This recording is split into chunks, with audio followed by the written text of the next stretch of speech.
MSW Media.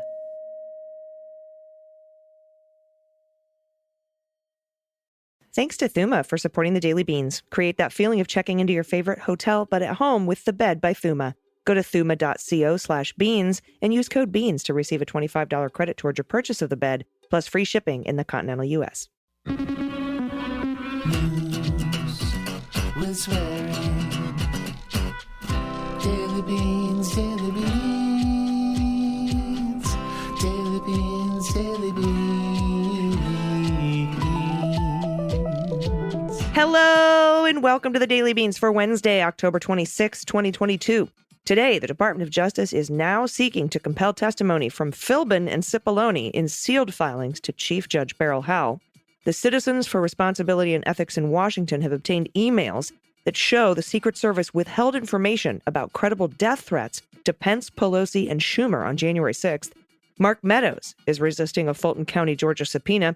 Hope Hicks testified before the January 6th committee.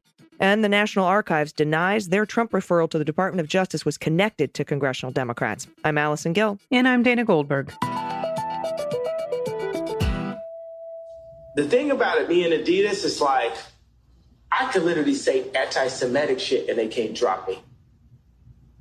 I could say anti-Semitic things and Adidas can't drop me. Now what? Well, yay has been dropped by Adidas. Yeah, so nay. Adidas said nay to yay. Nay to yay. And, you know, he changed his name to Yay. I'm happy to call him Yay. I honestly didn't know. Is it yay or ye? I thought it was Yee, but I've heard Yay. Okay. Oh, cause Kanye would actually make sense if that's what he's just like, I'm yay. But, you know, I want to respect his decision to change his name. If send in corrections if I didn't get it right. Absolutely. But anyway, Adidas said bye-bye. And so did Gap, by the way. Yeah.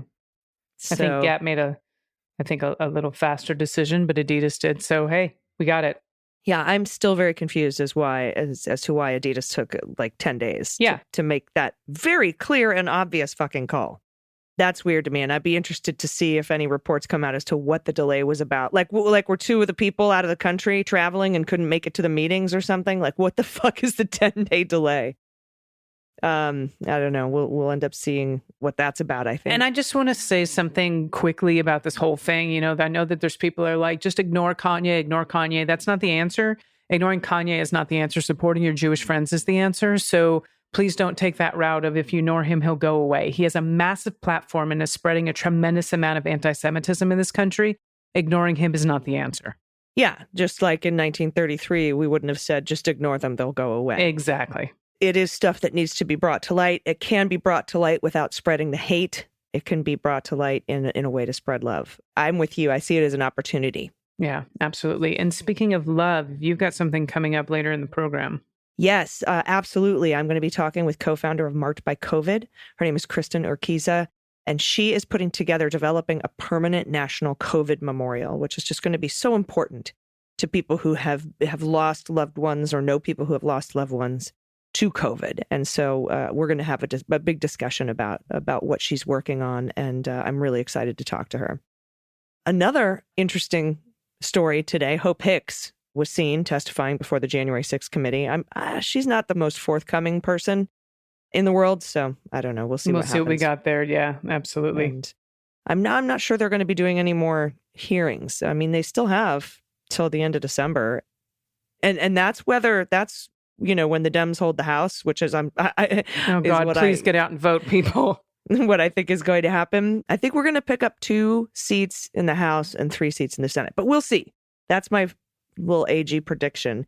But even when the Dems hold the House, that still dissolves. That committee still dissolves with the next Congress. They would have to reform it, write a whole new resolution, vote on it, get new members because a lot of the members aren't going to be there anymore. And then reissue subpoenas and everything. But they were planning on being done by the end of December anyway. So, and that's in the resolution. We'll see what happens. But anyway, she's testifying, Hope Hicks. We have a lot of news to get to. So let's hit the hot notes. Hot notes. Hey, Dana. Remember when I made a big deal? We were at Kathy's getting ready to watch the hearing, and Mark Short showed up for a second round of questions before the grand jury investigating the insurrection. And I made a big deal about it because I was certain that he was there because the Department of Justice had overcome Trump's privilege claims, Right. and that it would lead to more people being compelled to testify against Trump. Well, check this out. This is out just as breaking news today. Justice Department is asking a federal judge to force the top 2 lawyers from Trump's White House counsel's office to testify about their conversations with the former president as it tries to break through the privilege firewall Trump has tried to use to avoid scrutiny of his actions on January 6th. To move to compel additional testimony from former White House counsel Pat Cipollone and Deputy White House counsel Pat Philbin, the 2 Pats, just last week is part of a set of secret court proceedings. Trump has been fighting to keep former advisors from testifying before a criminal grand jury about certain conversations, citing executive and attorney-client privileges to keep information confidential or slow down criminal investigators. That's his tactic, his delay. But the Justice Department successfully secured answers from top vice presidential advisors Greg Jacob and Mark Short. We only knew about Mark Short. Now we're learning today about Greg Jacob over the past 3 weeks in significant court victories that could make it a lot more likely the criminal investigation reaches further into Trump's inner circle. Greg Jacobs' testimony on October 6th, again, which had not been previously reported, is the first identifiable time when the confidentiality Trump had tried to maintain has been pierced in the criminal probe following a court battle. A week after Jacob spoke to the grand jury for the second time, Mark Short went in and spoke for the second time. All 4 men, the Pats and the 2 former vice president guys, all 4 previously declined to answer some questions about advice and interactions with Trump when they testified for the first time. Trump lost the court battles related to Jacob and Short before the chief judge of the trial-level U.S. District Court in Washington, D.C. last month. All 4 men have been willing to be as cooperative as the law demands, leaving Trump's team to handle the fight over certain details in the investigation. The litigation around Cipollone and Philbin's testimony may be important for investigators in the long run, given how close the pair was to Trump leading up to and during the Capitol insurrection. Prosecutors are likely to aim for the grand jury to hear about their direct conversations with the then president. The disputes conducted under seal in court, because they involve grand jury activity, may also spawn several more court fights that will be crucial for prosecutors as they work to bring criminal charges related to Trump's post-election efforts. Witnesses the federal grand jury has subpoenaed, such as Mark Meadows, Eric Hirschman, who I've been bringing up a couple of times, Dan Scavino, Stephen Miller, and Boris Epshteyn, also could decline to describe their conversations with Trump or advice being given to him after the election. According to the sources, the Justice Department won a trial-level judge's order at the end of September that said Jacob and Short must testify in response to the questions over which Trump had tried to assert privilege. The sealed court case stemming from the grand jury's work had been before the chief judge of the D.C. District Court, Beryl Howell. Howell refused to put on hold Jacob and Short's testimony while Trump's team appealed. The Trump team, meanwhile, took several days to respond to their loss, and the Justice Department set a quick turnaround subpoena date for Jacob, leaving him to head into the grand jury under subpoena on October 6th. So here's the timeline, courtesy of Caitlin Polans. At the end of September, Chief Judge Howell ruled for the Department of Justice in the privilege challenge from Trump over Short and Jacob. Then Trump took several days to respond. Howell denied Trump's stay request when he did respond, and the DOJ set a quick turnaround subpoena for Jacob. He went to finish testimony to the grand jury on October 6th. It took less than a week, Dana. Mark Short appeared on the following week on October 13th, and the D.C. Circuit is looking at all the merits of Trump's challenge, but obviously the court did not pause the subpoenas. They didn't issue the stay. Thank you so much for the AG. Now, the former White House Chief of Staff, Mark Meadows, is resisting a subpoena from Atlanta area prosecutors investigating efforts by the former guy to subvert the 2020 election in Georgia. That's according to new filed court records. Now, Meadows is urging a judge in Pickens County, South Carolina, where he now resides, to reject an effort by Fulton County, Georgia, to subpoena him for testimony in November. Meadows is a crucial witness for Fulton County District Attorney Fani Willis, who's probing Trump's effort to pressure state officials to overturn Joe Biden's victory in the state.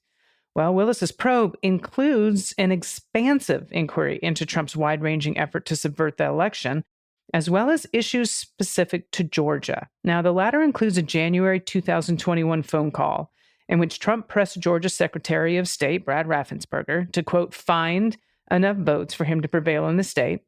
Meadows was on the line for that phone call, And he also traveled to Georgia in December of 2020 to monitor an audit of the state's election results, a trip that has also drawn scrutiny from the January 6th Select Committee.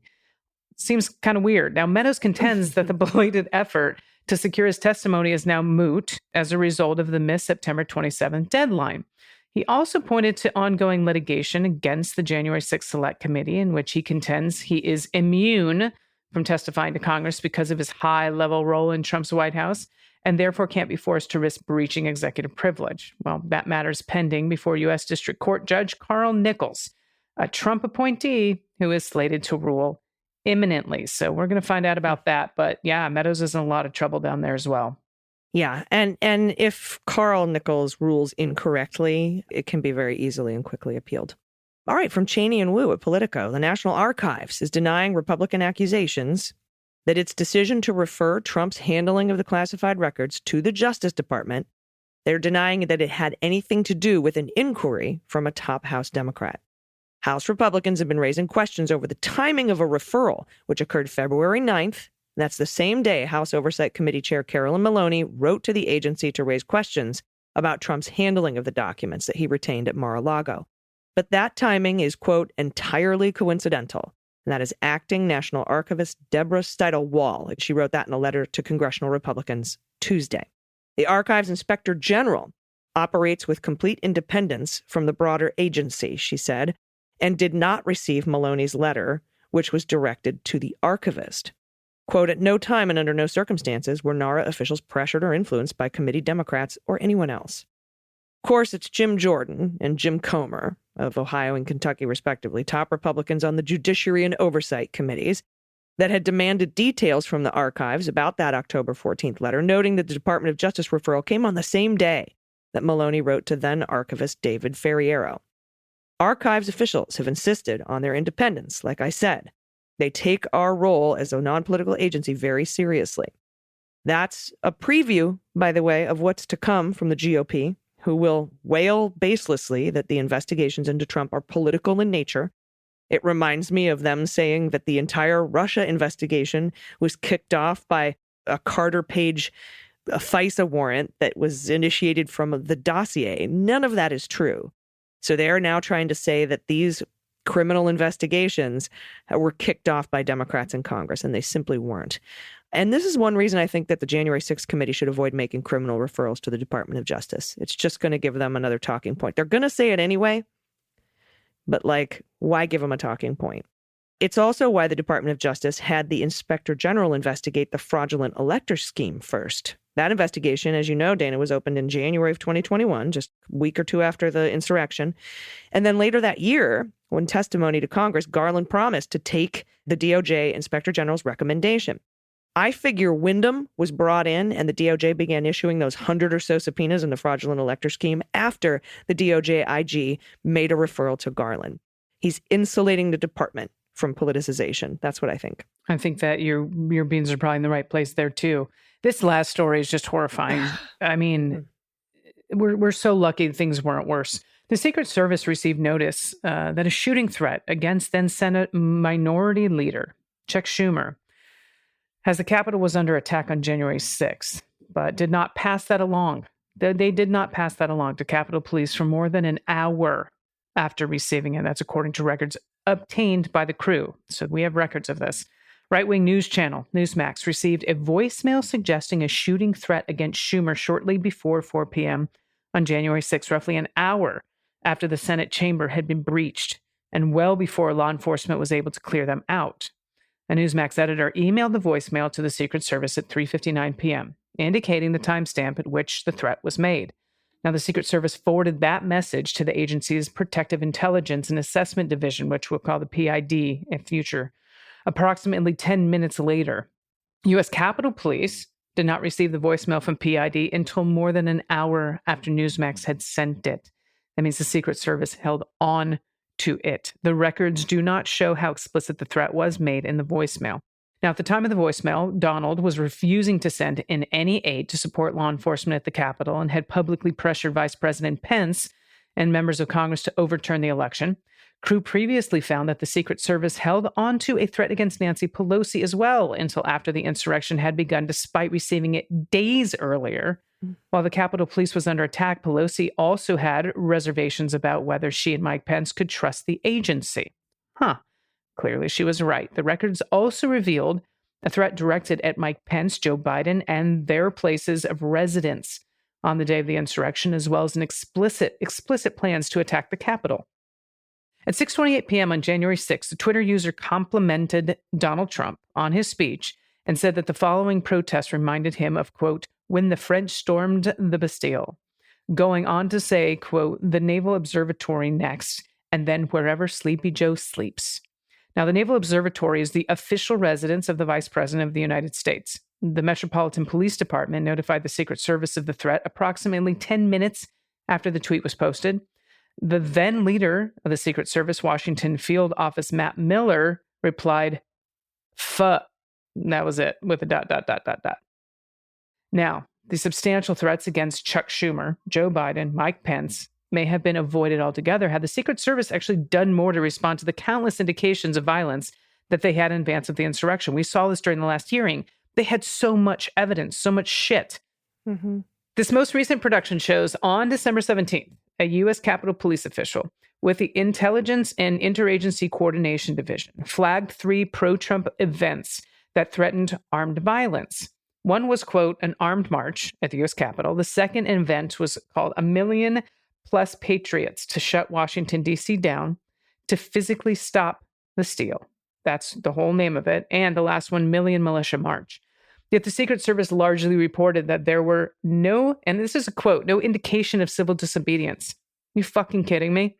And dismissed the threats in other briefings, even when the threats involved groups such as the Proud Boys and neo-Nazis. Later, the agency appeared to have violated federal criminal law by destroying text messages from January 5th and 6th and providing, quote, misleading answers to the select committee investigating January 6th. The Secret Service was into all kinds of fuckery during this time. That's why I'm saying we are lucky that this wasn't worse. Yeah. And thanks to the Capitol Police officers and Metropolitan PD that actually held the line. Absolutely. All right. We'll be right back with the co-founder of Marked by COVID. Her name is Kristin Urquiza. Stay with us. After these messages, we'll be right back. Hey everyone, let me tell you about how I recently upgraded my bedroom to the next level. I bought the bed by Thuma. It's handcrafted from eco-friendly, high-quality, upcycled wood, which is very important to me, and it looks amazing. The minimalist design, featuring Japanese joinery, really helps elevate the bedroom. It's super supportive for my mattress, it's breathable, and it's made to naturally minimize noise and create space. It opened my room up so much. I love it. The bed by Thuma comes with a lifetime warranty. It ships right to your door in 3 easy-to-maneuver boxes. It only takes about 5-ish minutes to assemble, no tools required. You can easily build it yourself. Along with the bed, Thuma offers other bedroom essentials to elevate bedtime. The nightstand, the side table, and the tray are perfect complements to the bed. Thuma practices an intentional less is more design philosophy for the bedroom. Clean lines, subtle curves, lifestyle-enhancing details. Thuma proves simplicity is the truest form of sophistication. Create that feeling of checking into your favorite boutique hotel, but at home with the bed by Thuma. Right now, go to thuma.co/beans. You'll get $25 credit toward your purchase of the bed, plus free shipping in the continental U.S. That's thuma.co/beans, thuma.co/beans for a $25 credit. Everybody, welcome back. I'm happy today to be joined again by a friend of the pod and a co-founder of Marked by COVID, Kristin Urquiza. Hi, Kristin. How are you? I'm well. Thanks again for having me. It's great to see you again. And I wanted to bring you on because there's just some really amazing things going on with Marked by COVID this month. And can you just remind listeners what Marked by COVID is, the vision, the mission, what you believe, and the activism that you're participating in? Yeah, absolutely. Marked by COVID was founded by me and my partner in the days following the death of my dad from COVID in June of 2020. And since then, we've grown into a nonprofit that is a network of people who've been bereaved by COVID, but also folks living with long COVID and the intersection of that and the economic fallout of the pandemic. So this new stakeholder group that didn't exist a couple of years ago is powerful, it's organized, and together we are working to demand that we rebuild in an equitable and just way from this pandemic and that we don't forget that at the end of the day, over 1 million people and more and counting have died from COVID, and many more disabled by long COVID. So we're working on the local, state, and federal level to advance policy to see that, but also ensuring that we have memorials, not only in time, but also in space, so that we can come together, reflect, heal, and commit to do better. Mm. Yeah. And I think that that's really, really important. And, before we hit record, you and I were having a brief conversation about the power of knowing that you're not alone, and you have an event coming up. Can you talk a little bit about this event and, the power that comes with the community that you've built? Yes. So we have been working for the last 2 years with folks in our bereaved community, as well as artists and other partners, to develop a national COVID memorial concept. And it's going to be debuting in Los Angeles at the Dia de los Muertos celebration and observations at the Hollywood Forever Cemetery.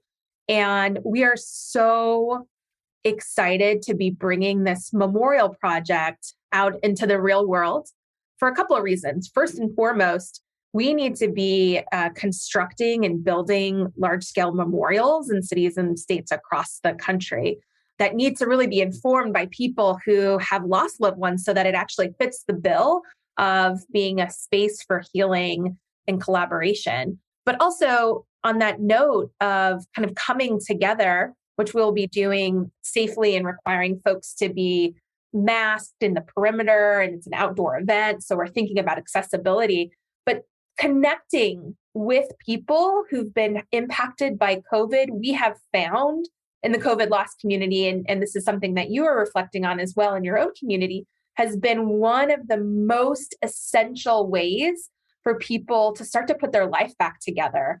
You're with company that went through a very similar and horrific experience, who lost a loved one, who lost their health. And that sort of validation is not only a way to sort of kind of find your footing, it's also a way to reconnect with your power.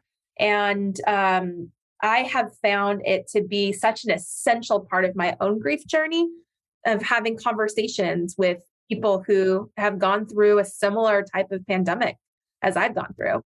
Can you talk about the power of dovetailing this with Dia de los Muertos and how COVID has disproportionately impacted BIPOC communities? Because I think that that's a super incredible message, particularly with, those of us who live in California and understand the holiday. Explain a little bit about it and the impact that that can have. Yes. So I'm Mexican American myself. My dad, who passed from COVID, was Mexican. And for folks who don't know, Dia de los Muertos is a holiday that's celebrated throughout Latin America, where we believe that it's the time of year in which the afterlife and our current life are closest to one another. So it's very common to see people gathering in cemeteries, holding festivities, creating altars where they have pictures of their loved ones and food offerings, so that they can come and have a little nibble as they're coming and crossing over to the other side. It was really important to me to honor my father in this way, but also because of what you're talking about, the pandemic has disproportionately impacted all BIPOC communities, people of color, but in particular, the Latino community. We've lost 4 years of life expectancy due to the pandemic over the last 2 years, as compared to folks who are white, who have lost less than 1 year. So this pandemic is shouldered on the backs of folks who disproportionately are out working in the fields or in the grocery stores, are coming in constant contact with individuals who are sick. And as a result, it's, we're carrying those losses. And I believe that that the burden should be on all of us in a way that really is much more equal and fair, versus one particular community, or another being singled out. Yeah. And we know recently that the paths have crossed again with the Latin community, with the misappropriation of coronavirus funds under the CARES Act used by Ron DeSantis to transport the Venezuelan asylum seekers, to trick them and send them to Martha's Vineyard, for example. And I think there's more planned. But good news, we just found out that the Department of Treasury Inspector General is now running a federal investigation on the misappropriation of those COVID funds under the CARES Act by Ron DeSantis to transport, to manipulate and use those asylum seekers for political ends. And the fact that they used coronavirus funds to do that is now under federal investigation by Inspector General at the Department of Treasury. So if you didn't hear that yet, I just wanted you to be aware and deliver that good news to you. So hopefully we can get some accountability as to where those funds went. What are your thoughts on that? It is infuriating to me to see just how we've misallocated so much pandemic spending, in particular on sort of these fantastical witch hunts of folks from south of the border. And, really what needs to be happening is reinvesting these funds into ensuring that people can go to work safely, can study safely, can worship safely. And, they get the mental health care they need, yes, deal with long COVID. Yes. There was also a report that came out not too long ago that started to look into just what the financial impact is to Latino communities and the loss of work time due to long COVID. It's terrifying. And whenever the racial wealth gap was already, stupendous before the pandemic, this leaves me wondering, where are we going to be in 5, 10, or 15 years if a huge, let me strike that and say, the growing majority of the population doesn't have economic mobility and is sidelined from health reasons? Folks like DeSantis, and as well as Governor Abbott in Texas and Ducey in Arizona, where my dad lived, have continued to use Latinos as the straw man towards carrying disease, when really it's their policies that have forced workers into unsafe working conditions that have created this crisis on this level that we're struggling to even wrap our head around. Yeah. And they do that as a way to dehumanize specific groups so that they can, get away with performing atrocities. I remember the Department of Homeland Security under Donald Trump wanting to put like spikes and moats and alligators and shoot them in the legs, like all of this absolutely disgusting and terrifying policies that they were floating. And part of being able to do that and quote unquote get away with it in the public eye, or at least in white America's eyes, is to dehumanize. And I think that's part of these stunts where they're misappropriating COVID relief money. And it's absolutely, I'm glad they're investigating it, but I feel like it's taken a little too long. Most of these investigations take too long. I mean, we need to have an investigation in the pandemic overall, right? Like where we went wrong, what went right in the occasions that we did, and hold a whole host of elected officials accountable who have been pushing, the agenda of their rich buddies versus the agenda of the public when it comes to the pandemic.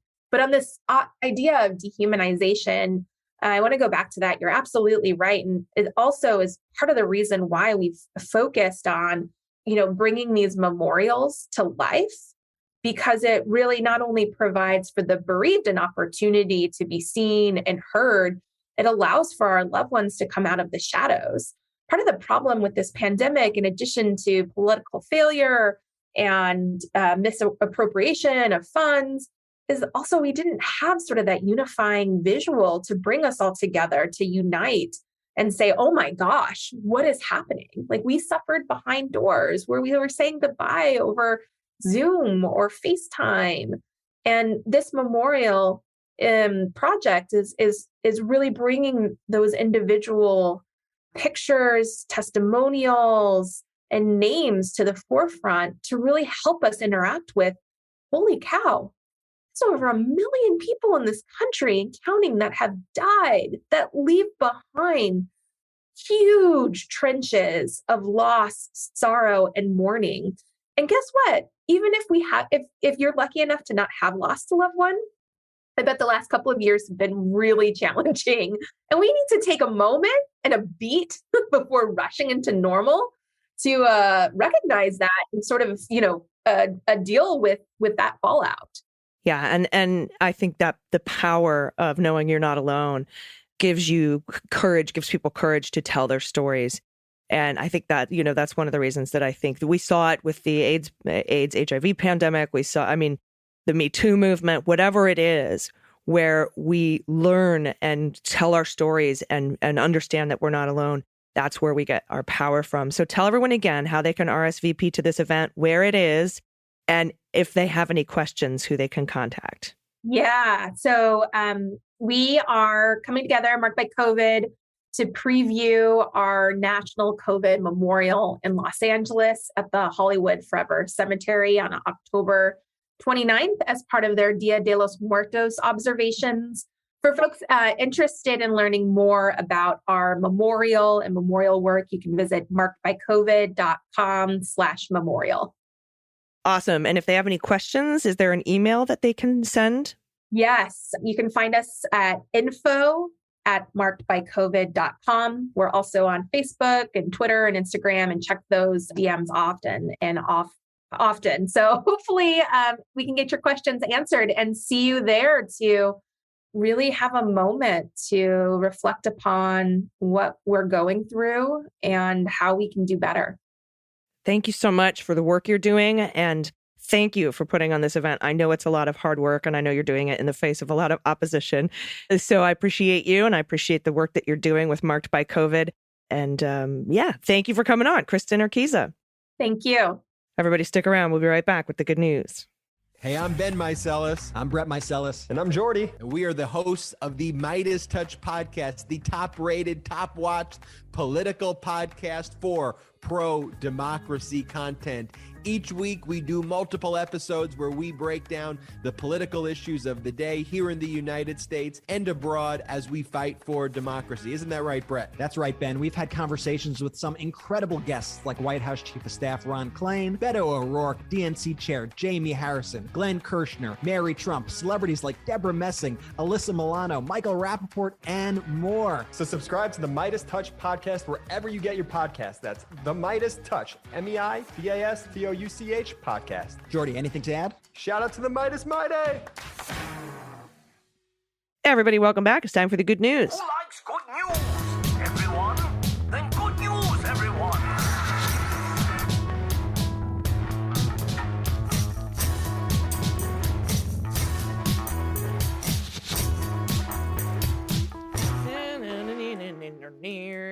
Good news, good news. And if you have any good news, corrections, confessions, Halloween pet photos, I love people pet photos. What? You heard people her. Halloween People photos. Maybe you have people as pets. Hey, Keep it moving. hey, Yeah, don't stare. Keep I it love moving. you today. Keep it moving. Just keep it moving. It's just anything you want to send us, really. Just go to dailybeanspod.com and click on contact, and make sure that you're registered to vote, and that you know how to vote, and you have a plan to vote, and that you bring like a million people with you. Just like a million.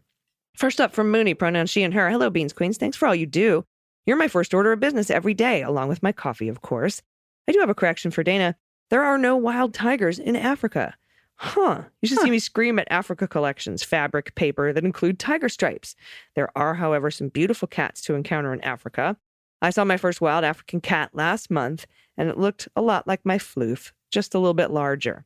I'm including my 3 favorite African cat photos as pod pet tax: leopard in a tree, cheetah not in a tree, they cannot climb as they have dog-like claws, dad lion hanging with the kids. East Africa is the second home of my heart. My God, look at these photos. Thanks for all you do. I'm voting blue over Q and took 2 with me. Nice. Oh, kitty baby. Mooney, these photos are fantastic. I don't mind a correction like that. These are amazing. The light in My that God. second photo, that's like the golden hour. That baby in the first photo. I know. Claw my face off, but it's perfect. I want to cuddle. I know. Me too. Probably wouldn't Thank happen. you for the correction. My lions and tigers and bears was sort of a joke, but I've also had corrections on the bears. So I very much appreciate it because I'm not sure I would have known that there weren't tigers in Africa. All right. This is from Trevor, pronouns he and him. Hello, Beans Queens. I'm a relatively new listener, but have to tell you that yours is the podcast that gets played first every morning. Oh. I trust the breakdown and analysis I get from you to give me the most accurate and reliable understanding of the news of the day. I try to stick to AP, Reuters, I always mess that one up, Reuters, and NPR for my news, and I find it to have very little, if any, editorialization getting in the way of the actual news that's happening. Your editorializing, however, is just my cup of tea. I'd like to submit what I have always thought was a fun Woobie story. Yes. Yes, we've missed these. When I was an itty bitty, I had a favorite blanket that I never let out of my sight, ever. Needless to say, it often became quite dirty and was looking a bit threadbare? Threadbare, yeah. It's funny when I see words I haven't either ever seen or in a long time where I'm like, what does that mean? That means what it says. My parents wanted to start weaning me away from it, and my mom came up with the idea to cut 1 inch from alternating sides every time they washed it. So over the course of a few months, it went from a blanket that was appropriately sized for a youngster like me to a scrap of blanket smaller than a washcloth. Now, apparently, I was a stubborn little dude and refused to acknowledge the incredible shrinking Woobie. However, as an unexpected twist, my mom says that one day they had put the tiny remnants back in my room after being washed and emerged from my room holding it only to dramatically walk into the living room, give it a long look, and nonchalantly toss it over my shoulder, never to be sought after again. I was so young that I don't have memories of this, but it's one of those stories that I've been told and retold over the years since you asked so nicely for more Woobie stories. I thought I'd toss this one in for funsies. Keep up what you do. The world is better for having your voices in it. Thank you, thank you, thank you. Oh, thank you, Trevor. Thank you. That's so funny. You're like, it got so small. You're like, nope, Nah, I'm done. Done with this you. Woobie. The incredible shrinking Woobie. Next up from Paul, pronouns he and him. First, thanks for bringing Ariel Elias to the show on Monday. Watched her on Kimmel last night, and she absolutely killed. Very funny. Dana, that's the comedian that got the full seltzer hucked at her on stage. Oh, totally. Yeah, no, I watched the set on Kimmel. She had a great set. Yeah, she's awesome. Sharing a few pics to celebrate Halloween. First is my lovely daughter, Utah med student. This actually is not a Halloween costume. Yikes.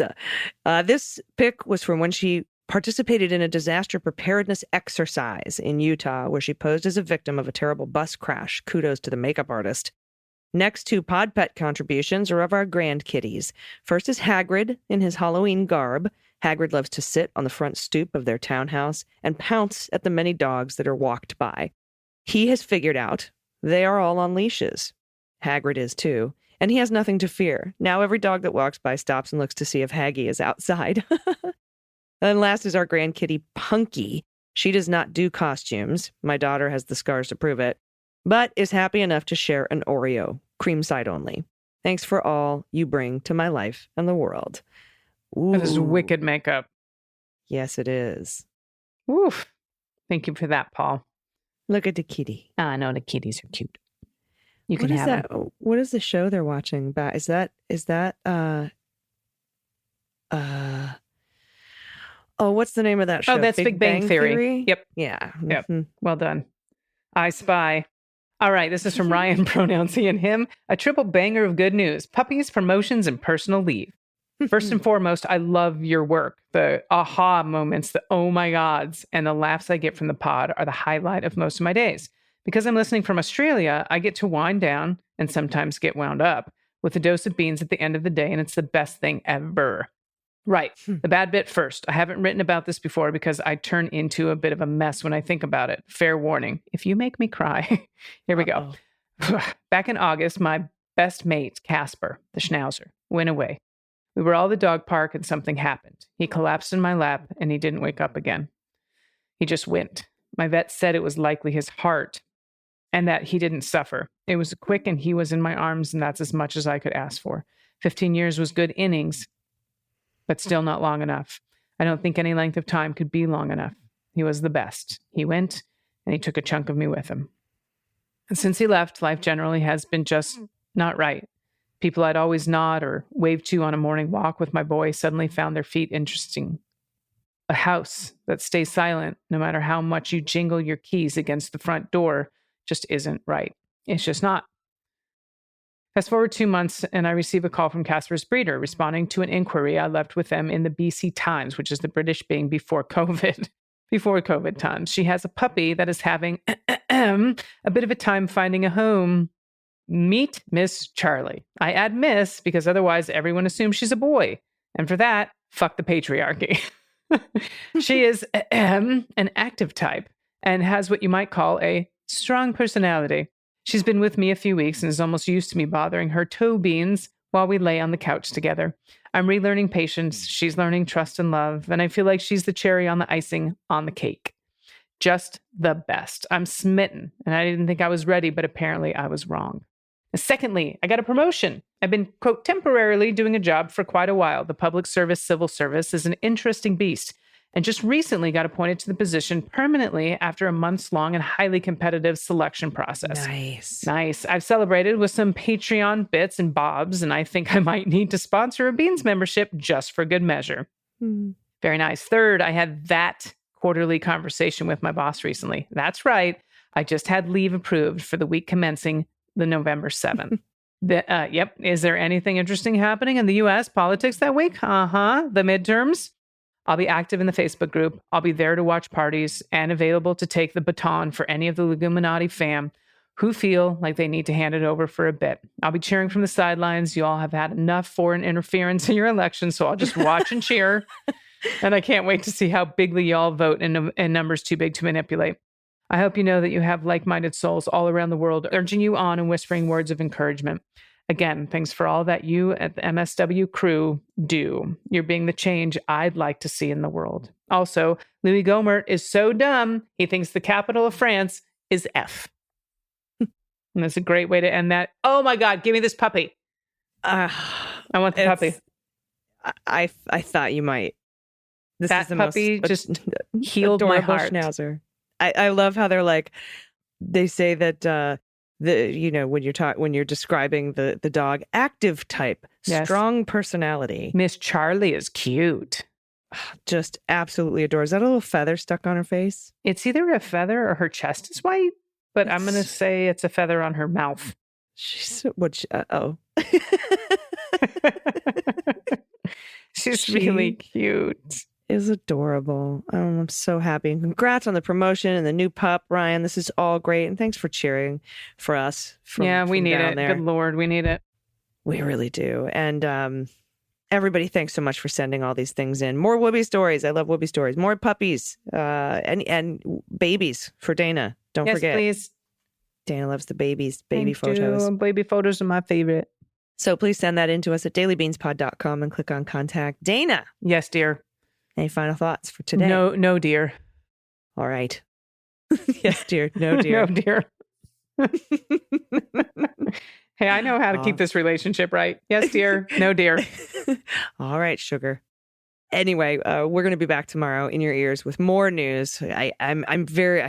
What else could possibly break? Every day I finish this show and I think, what could even possibly be next? We will find out. Until then, please take care of yourselves. Take care of each other. Take care of the planet. Take care of your mental health. Vote blue over Q. And please take someone with you. I've been AG. And I've been DG. And them's the beans. The Daily Beans is written and executive produced by Allison Gill with additional research and reporting by Dana Goldberg and Aimee Carrero. Sound design and editing is by Desiree McFarlane, with art and web design by Joelle Reeder with Moxie Design Studios. Music for The Daily Beans is written and performed by They Might Be Giants, and the show is a proud member of the MSW Media Network, a collection of creator-owned podcasts dedicated to news, politics, and justice. For more information, please visit mswmedia.com. MSW Media.